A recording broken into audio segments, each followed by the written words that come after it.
আসসালামু আলাইকুম রহমতুল্লাহি ওয়া বারাকাতুহু। আজকে আমরা হযরত ওমর রাদিয়াল্লাহু তাআলা এর কিছু ঘটনা সম্পর্কে আলোচনা করব।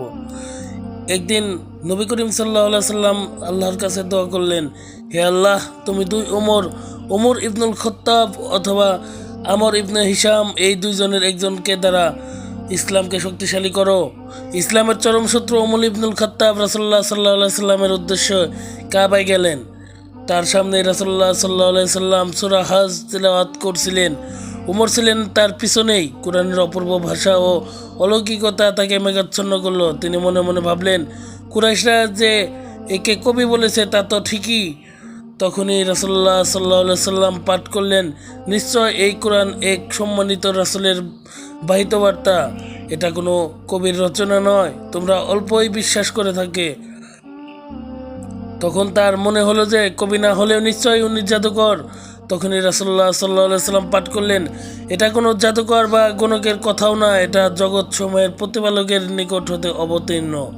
এভাবে ইসলাম ওমরের অন্তরে গভীরভাবে গেঁথে যায়। রাসূলুল্লাহ সাল্লাল্লাহু আলাইহি সাল্লামও তার জন্য দোয়া করছিলেন। তারপর ওমর ইসলাম গ্রহণ করেন। তার ইসলাম গ্রহণ তখনকার মুসলিম সমাজের সাহস ও উৎসাহের কারণ হয়ে দাঁড়িয়েছিল। দৃঢ়তা ও সাহসী শুধু তার চরিত্রের বৈশিষ্ট্য ছিল তা নয়, তিনি তার বিজ্ঞতা, সুবিচার ও আল্লাহভীরতার জন্য সুপরিচিত ছিলেন। ইসলামের ইতিহাসের অনেক বড় বড় কাজ তার পরামর্শে সম্পন্ন হয়েছে।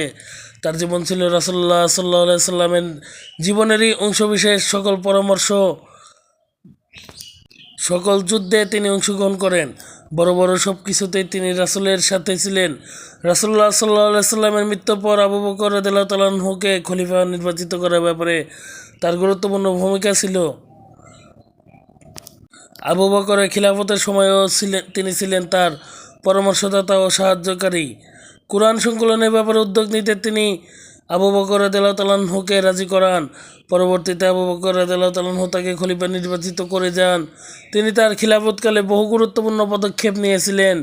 নিয়মিত চিঠিপত্র, খবরাখবর আদান প্রদান, সৈনিকদের তালিকাভুক্ত করেন ইত্যাদি। নানাভাবেই তার খিলাফত ছিল দৃষ্টান্তস্বরূপ, কারণ এতে ছিল ইসলামের শিক্ষার কঠোর অনুসরণ, দয়ার সাথে দৃঢ়তার মিশ্রণ, কঠোরতার সাথে সুবিচারের সমতা বিধান এবং মানুষের প্রতি দায়িত্বশীলতা। তার সময় বিরাট এক এলাকা মুসলিম সাম্রাজ্যের অধীনে এসেছিল। 10 বছরের কিছু বেশি সময় তিনি এই সাম্রাজ্যের খলিফা ছিলেন।